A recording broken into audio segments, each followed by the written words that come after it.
You walked into a meeting today fully prepared. And somehow, you walked out looking like the problem. Nothing dramatic happened. Nobody attacked you. Nobody raised their voice. But you felt it. That quiet shift in the room. The way your manager's eyes went to someone else when credit was being assigned. The way a concern got planted about your work, gently, with a smile, before you'd even finished presenting it. You drove home replaying the whole thing, trying to figure out what you missed. You didn't miss anything. You were outplayed. Not because you're bad at your job, because someone in that room has been running a game you didn't know existed. And today, I'm going to show you exactly how that game works and how you start winning it. Not because you're bad at your job, because someone in that room has been running a game you didn't know existed. And today, I'm going to show you exactly how that game works and how you start winning it. And if this changed how you see the game, like, share, and subscribe. Stay until the end, because the last thing I tell you is the thing that changes everything, and most people never figure it out until it's too late. Let me describe your last 6 months at work. You've been professional, measured, you've chosen every word in every email carefully. You haven't gossiped, you haven't complained to HR, you haven't done the petty things you've been tempted to do. You've done what every career advice article, every LinkedIn post, every well-meaning manager has told you to do. Be the bigger person. Focus on the work. Let the results speak. And this person, this specific person, is still there. Still thriving. Still somehow, always in the right room at the right time. Still getting credit for things that weren't theirs. Still managing to make you look slightly less competent, slightly less reliable, slightly more difficult, without ever leaving fingerprints. And the worst part, the people who should see it, don't. Or won't. Or can't. Your manager thinks they're a great communicator. Your skip level has a positive impression. HR has no complaints on file. Here is the thing no one says directly. The advice you've been following, document everything, stay professional, let HR handle it, was never designed to protect you. It was designed to protect the organization from liability. Think about what document everything actually assumes. It assumes that when you present your evidence, someone with authority will look at it, recognize the pattern, and act on it. It assumes the institution is waiting to dispense justice. It just needs enough proof. That is not how organizations work. Organizations don't run on evidence. They run on perceived alignment.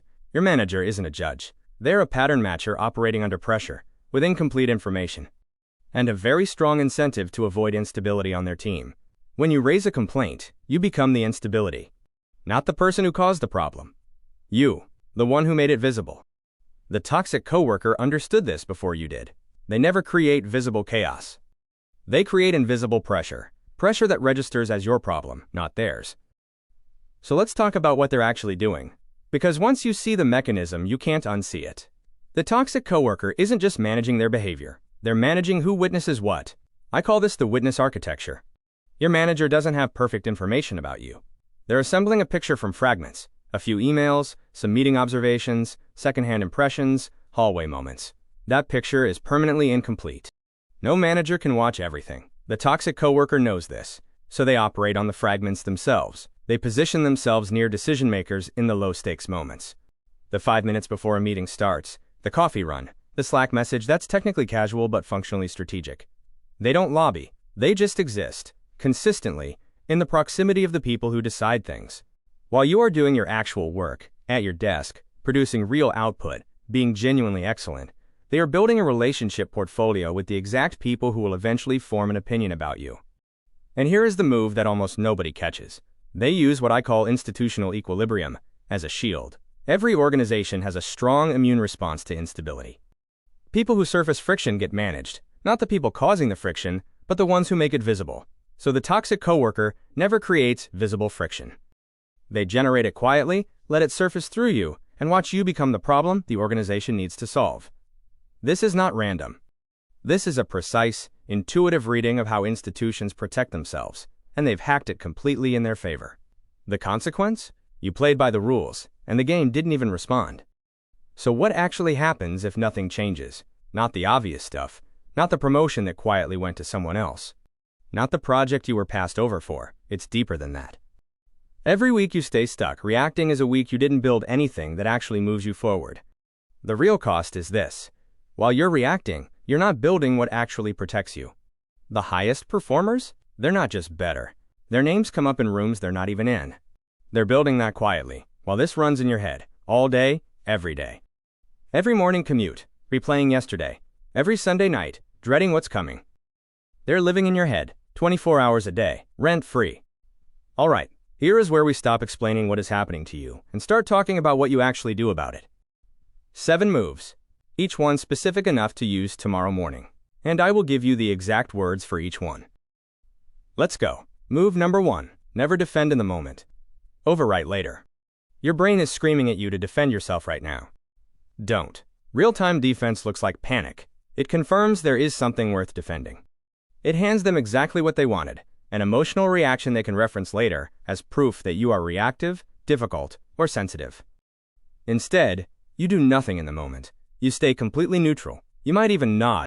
And then, within the same day, in a separate conversation with the same people present, you calmly close the loop. Because calm authority always outranks emotional accuracy. A calm correction 2 hours later lands harder than a defensive rebuttal in real time. Move 2. Timestamp your thinking before the meeting, not after. The problem isn't that they take credit in the room. It's that you entered the room without a timestamp.